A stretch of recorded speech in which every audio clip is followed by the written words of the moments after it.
Sweet. Well, I was going to start with good morning, but for those of you on the East Coast, it's good early afternoon. I am Dr. Jill Valerius, and I'm a functional and integrative family physician here in Palmer, Alaska.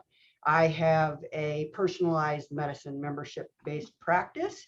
And, in this last year, in addition to every other year of my practice, mental health has been a huge topic. And fortunately, today we have the pleasure of speaking to Dr. Roseann Capanna-Hodge. And I'm going to read your intro, if I may. Dr. Roseann is a mental health trailblazer, founder of the Global Institute of Children's Mental Health, and Dr. Roseann LLC, who is changing the way we view and treat children's mental health. Forbes magazine called her a thought leader in children's mental health. Her work has developed thousands, reversed the most challenging conditions such as ADHD, anxiety, mood, autism, learning disability, Lyme, PANS and PANDAS, using proven holistic therapies such as neurofeedback, biofeedback, and psychotherapy. She is the author of the first ever book on teletherapy activities for child and adolescent therapists, the Teletherapy Toolkit, and It's Gonna Be Okay book, which is releasing in just a few days. She works with kids and families with remote neurofeedback and her Get Unstuck program in raising successful kids in community, which are resources for parents to improve their child's symptoms and develop grit and resilience. She's often featured on dozens of media outlets, Fox, CBS, NBC, Parents, and the New York Times. So Dr. Rowe, thank you. Well, thanks for having me. Today is actually it's the National Children's Mental Health Awareness Day. So this is a great day to have this conversation in a time when there is no family in the planet right now that is not feeling some stress due to this pandemic. So it's a wonderful conversation. It is. So you have a book coming out next week on the 11th. It's gonna be okay. Proven ways to reverse your child's mental health. How will this help and be a resource for parents? Yeah. Well, so we talked about this, that we're both concerned about mental health across, the globe, everybody we work with. And prior to the pandemic, I had started the Global Institute of Children's Mental Health in January of 2020, right before this started. And, I'm on this mission, as you said, to change the way we view and treat children's mental health. And I work with people in my Ridgefield, Connecticut center. I work with people remotely, but not everybody can come to me. And this book is the culmination of my 30 years worth of work in this book. And I walk people through the 8 pillars of mental health, which I call the 8 pillars of hope and healing. And we talk a lot about the statistics, which are very startling around mental health and worsening in this time. But we don't talk enough about these proven evidence-based, science-backed ways to improve our kids' mental health, nor are we teaching parents what to do. Because most of the time when I talk to people, and it's the same thing with you with adults and kids, that they've never heard that magnesium can reduce anxiety. They've never heard how important sleep is or detoxification. They've never heard about neurofeedback, and they get mad. They get mad that this stuff has so much evidence. I have over 40 pages of research citations. I don't mess around when I do things. And this information needs to be in the hands of people. People need to know that they have to believe that there are other ways, and they have to be able to take action. And I've broken things down for people so that it's, of course, actionable, but in simple ways that they can integrate things in their lives. And people can do a lot of things. I have 8 pillars. You can start with 1, or you can dive in and do all 8. I just want to have people feel out of hope, Jill. Right. Yeah. And I think just listening to you and, practicing from a holistic standpoint, I suspect that this would be really helpful for other practitioners, whether you're a mental health practitioner or like myself, a family practitioner, pediatricians, heck, internists. Like, This is Right. an issue There, for all yeah, of us. school counselors, because Yeah, I have the information, I have the breakdown of what you need, the ways to do this, as well as what's the research behind it. But I also have case studies and stories because people sometimes don't see mental health issues in the same way. We're in a culture where they use grades as a measure of somebody's success, right? And we're using grades as a benchmark, certainly in America, for mental health. People think, well, my kid's a straight A student, they can't have suicidal thoughts or anxiety or depression. And we're realizing in this pandemic, that's not true. And so we also have made people feel like that the source is only biochemical, only genetic, right? And you and I are functional practitioners, and we're here to tell you that that's absolutely not the truth. And when you believe that, you think only thing one works, and I'm going to get out my magic wand, you think it's a pill. And when people believe that and it doesn't work, because most of the time it doesn't work, and 70% of the time it's unsafe what we're giving kids. We're using off-label medicines for kids. So that means 70% of the time we're using medications with children that have no evidence behind them. And we're giving kids medications like it's candy. I'm laughing, but it's serious stuff. And then right. these things don't work or exacerbate. So most of the time I see these things worsening the mental health situation, the behaviors, the family. And then we're making parents feel so out of hope because the one thing that they were told would work doesn't work. Well, this is about showing you all the other ways that you can create change for your child and your family. And I want to just restore hope. Right. And that kind of segues into another thought that I was thinking, like what do you think is like this long-term impact of the pandemic on kids? I mean, certainly on kids, but even, on adults. Yeah. We have already been getting survey research, and we're getting survey research out of the United States, Europe, and Asia. So Asia was way ahead of us in the pandemic. And not that we necessarily need this research, but I love research because it's saying this is really happening, people. So dramatic increase anxiety, depression, suicide. And one of the most startling statistics out of the US is that teens to young adults, 50% of teens and young adults who had an immediate family member with COVID will have moderate to severe depression. Wow. 50%, 1 in 2, right? So we are in this like nexus. It's like a storm. It already was so bad. We were going in with a shoddy foundation of mental health into this pandemic, and this is what's happening. And then parents, American Psychological Association says 70% of parents are experiencing significant stress due to homeschooling, being with their kids during the pandemic. I'm going to say that's probably a light estimate. I mean, the word I'm hearing is overwhelm. Right.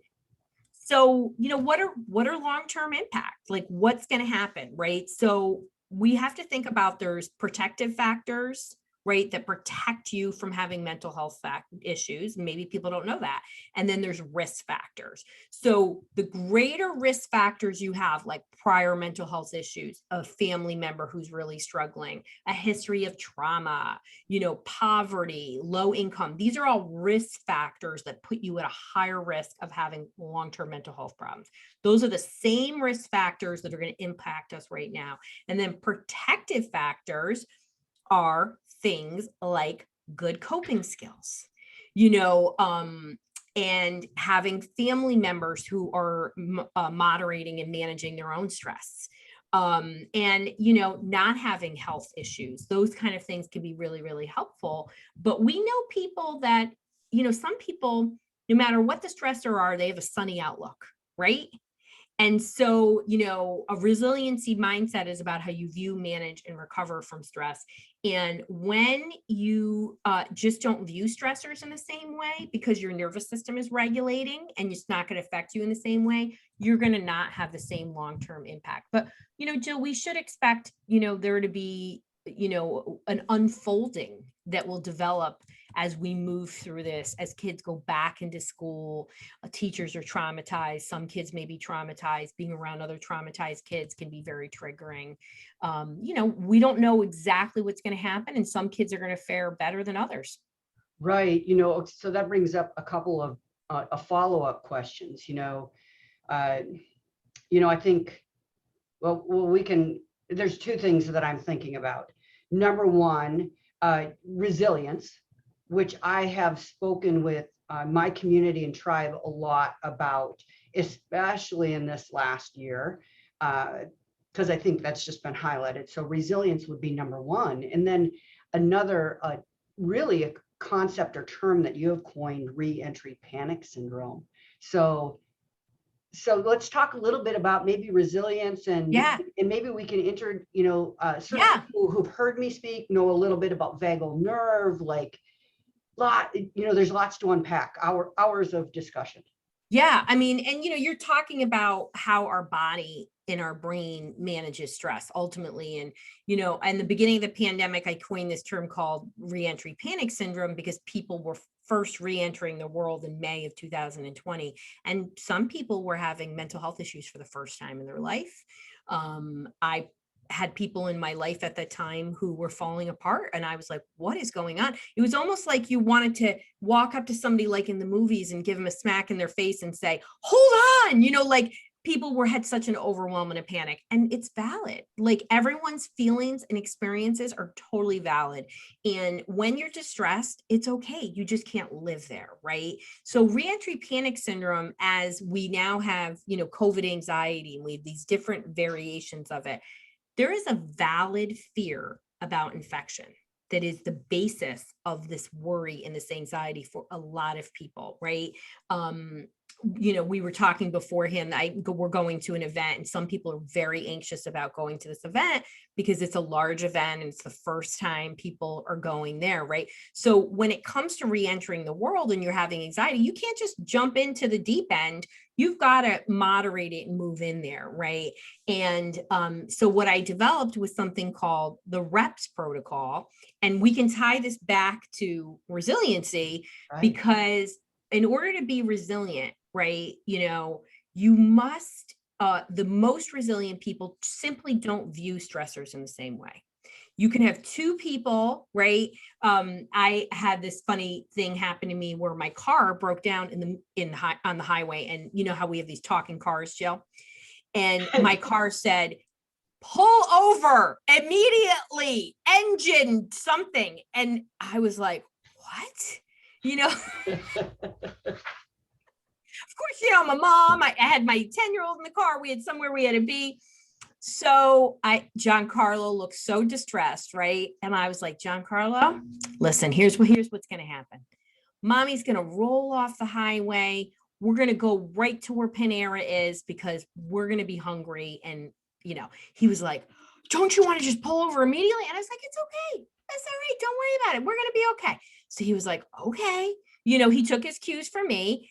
And then we got there and he was like, what are you going to do? And I said, I'm going to call AAA and then we'll call Dad. And then guess what we're going to do? And he's like, what? And I go, we're going to go get some chili and some tea at Panera, So he was like, I'm so glad, Mom, that you decided to do that because it took like hours. That's what I knew. I was like, oh, I'll be on the side of the road for hours. I'll be worried about whatever. And then his dad came because in the time of the pandemic, you cannot get into a car with the tow truck driver or whatever. We wind up having a hooting and hollering and cracking up. And my husband was doing, kung fu movies where his mouth didn't match up. So then it's whatever. We were hysterical. We were able to crack up about this for weeks, right? We took a really stressful situation, a car breaking down on the highway, and flip it into something positive, right? What a lesson for my kid.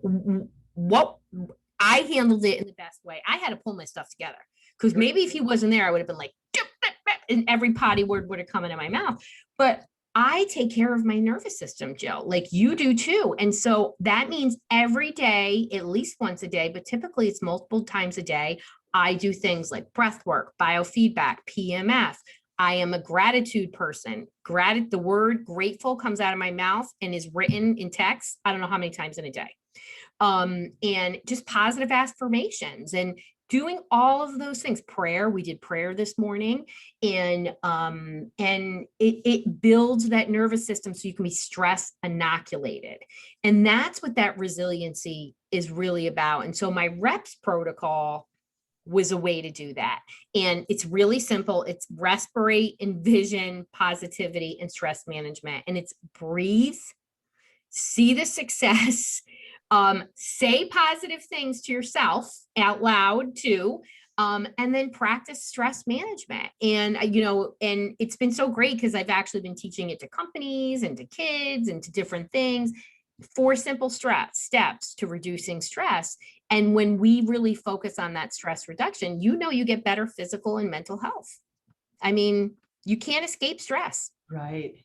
I think the challenge, one of the challenges with certainly this last year is, the way that you were able to pivot things to help your son and just kind of, really like be like, no, it's good. Yeah. Good. Like, this is what we're going to do. I think this challenge has been it's really pushed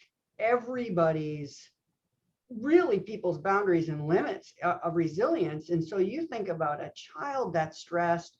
If you have a parent that's stressed, maybe it's about work, or they can't go to work, or people are, afraid to get sick, or, all of those things. So I think a lot of times, unfortunately, what the situation is challenging because maybe that parent or caregiver is running on empty. Yeah, like totally. I think. Yeah. Who isn't running on empty, right? Because they're not filling their cup. I was saying, I did a professional training on Wednesday, and I asked everybody, Jill, on a scale of 1 to 10, where their stress level was. And these are people that help kids. Not one person was less than a 7. Mm-hmm. So that is very high. And so that means that they're trying to help other people when they're not caring for themselves. Right. And so that's when that's when you run on empty. We all know that. And I don't want any parent to feel bad. I want parents to feel inspired to take care of themselves.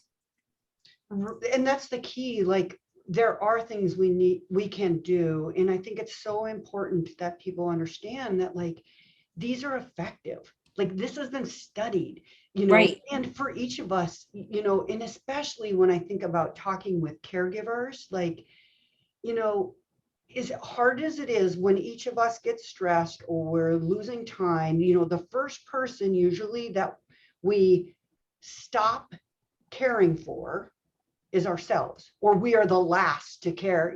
We're busy taking care of everybody, definitely, but us. And this has really, fortunately, I think we can look at this from a good standpoint. It's really helped us go like, wait a minute, I need to step back. And you know what? If I don't get up and take some time for prayer, meditation, or yoga, or stretching, or journaling, the gratitude, whatever, for myself, if I don't do that, if I don't get out for a walk, I'm just not going to have the capacity and a cup half full even to be able to support anyone around me. I mean, I think we're seeing this in workplaces, and certainly I think about teachers and in schools and all that support staff, counselors, and like, those jobs are always very, very hard.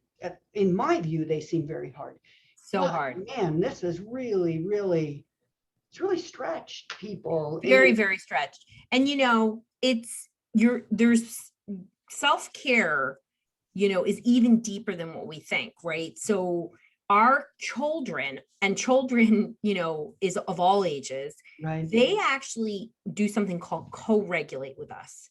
they regulate based on how we're regulating, right? So in that moment of that car, if Roseann was freaking out, Giancarlo would have been freaking out, right? But Roseann, she played it cool because I am pretty cool. And we like to have fun. That's part of our family motto. The Hodges like to have fun. And so he was like, yeah, right. And he really was able to let go and it was okay. It was all right. But when this is another reason why we have to protect our nervous system. And I say it's as little as 10 minutes a day. And it's you have to be very intentful. You have to say, this is my time. This is what I'm going to do. I'm going to regulate. I'm going to power down my nervous system. And there's lots of healthy, free ways. There's ways that aren't free and there's ways that are free and they're all good. Right.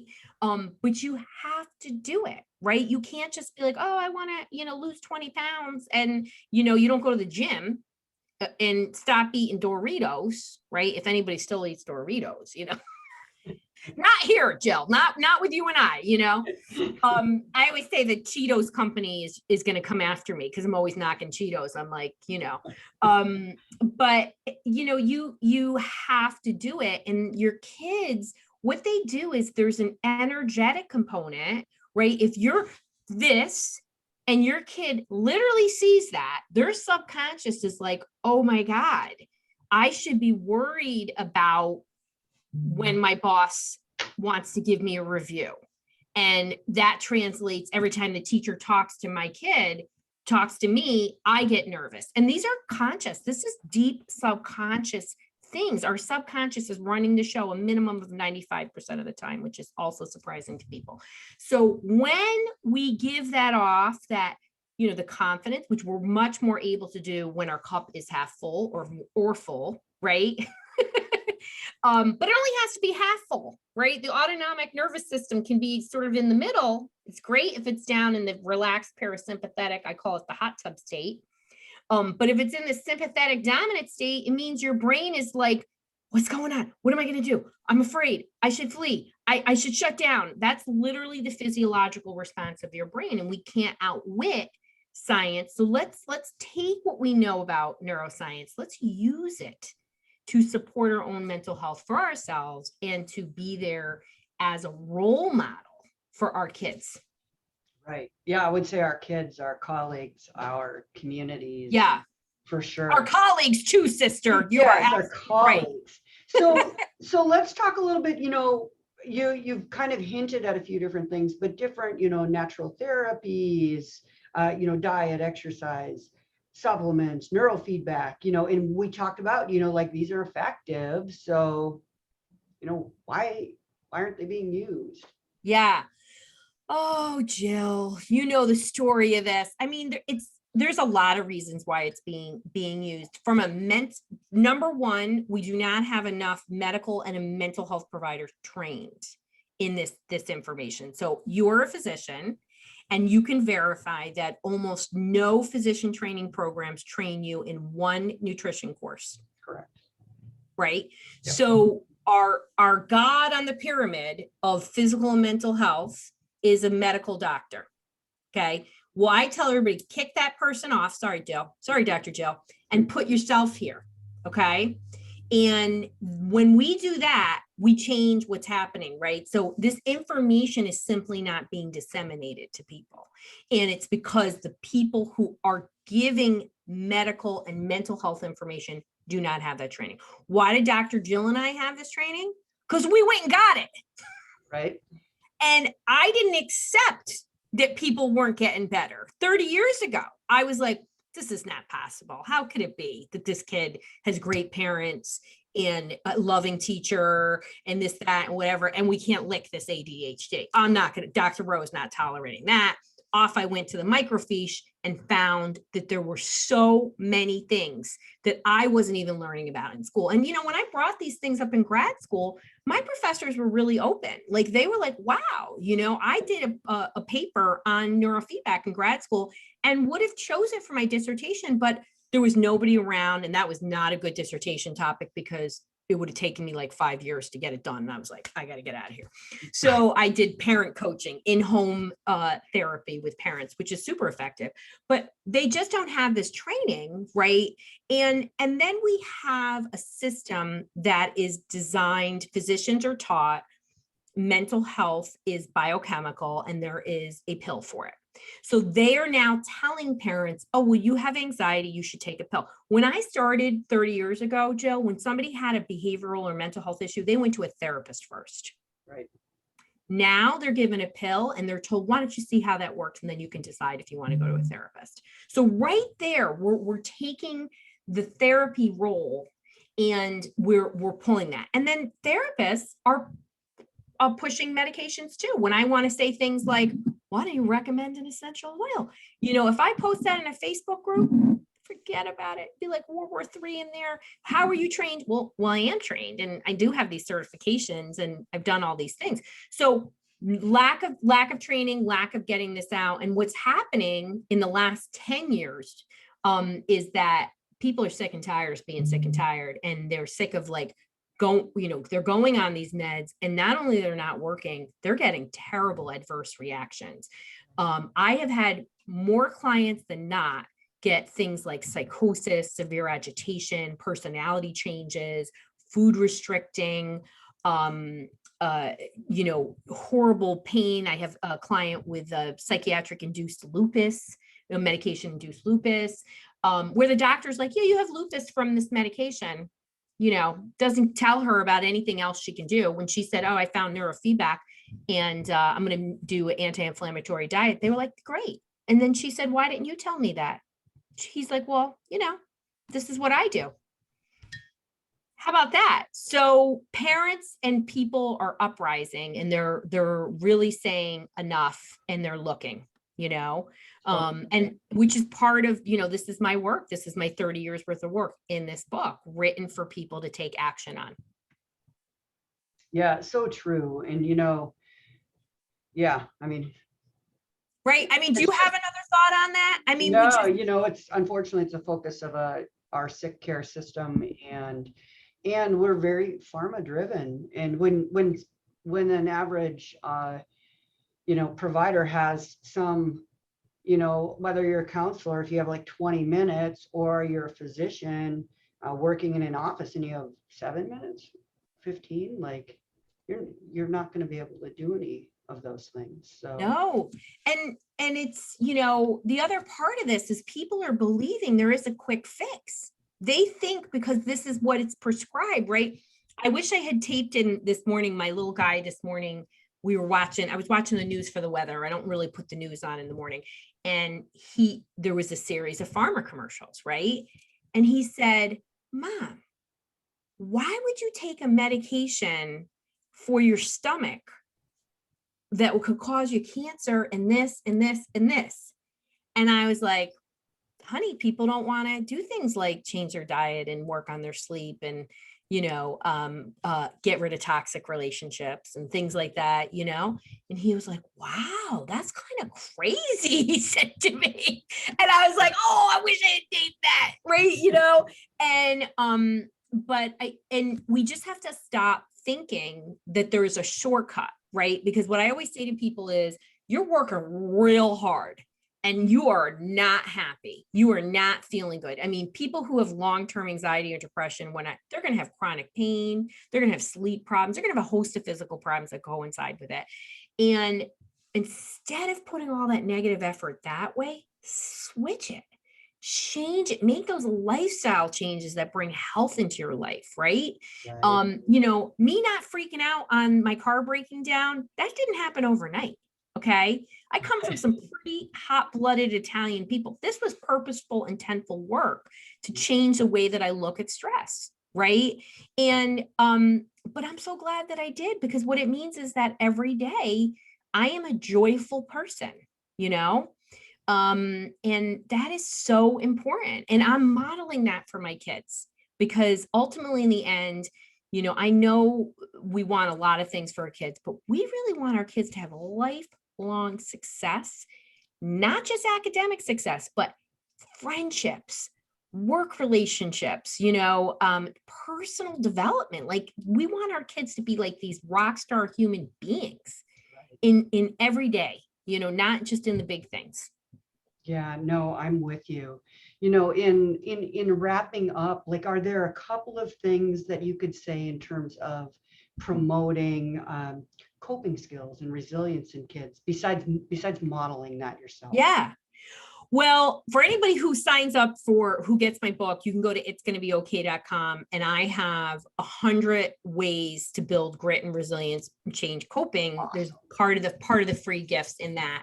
When you buy the book and you put in your order number. But here's what it is. We want the best for our kids. And so it's shifted in our culture to helicoptering them.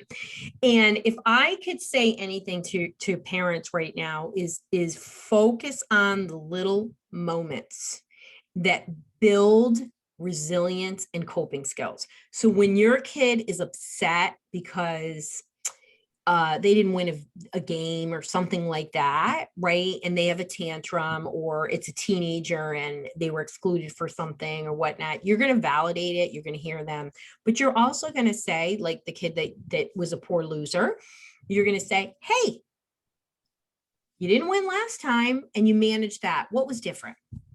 Right? You're not going to say, oh, poor baby, you're going to win next time. You want them to start being comfortable with stress. You want to encourage them to problem solve. It doesn't mean you're like, well, hey, buddy, not everybody wins every time. No, that's different. That's like, okay, well, you handled it last time. How did you get through it? Okay, great. Okay. Oh, I loved how you also, when you didn't win last time, you gave that kid a high five. I couldn't have been more proud of you. Get your kids. So that's what really builds that resiliency, when we get them to learn how to tolerate stress. Our kids are not able to tolerate stress. And that is why there are so many kids in crisis. Not to not validate people who have massive income changes and or having trouble putting Right. food on the table. Those are real stressors. I'm not saying that. But some kids right now have not had massive changes and are falling apart. And that was because school provided so much structure that within that structure, they could hold it together. But we want our kids to be resilient. And that really comes through developing these grit by having failures. Failures build success. Right. And that's my biggest piece of advice. It's not easy, but when you parent like that, oh boy, it makes it so much easier when they're older, and they really will be happier people in life. Right. Good. Well, let's, Dr. Rowe, thank you so much. And for anybody who's really interested, it's going to be okay.com. The book comes out on the 11th. And yeah, thank you so much. This has been a great conversation. Thank you. And every parent who's out there, and you're doing a great job. Just take care of yourself. And I really believe kids are going to be okay. I really do. And it starts with you. Awesome.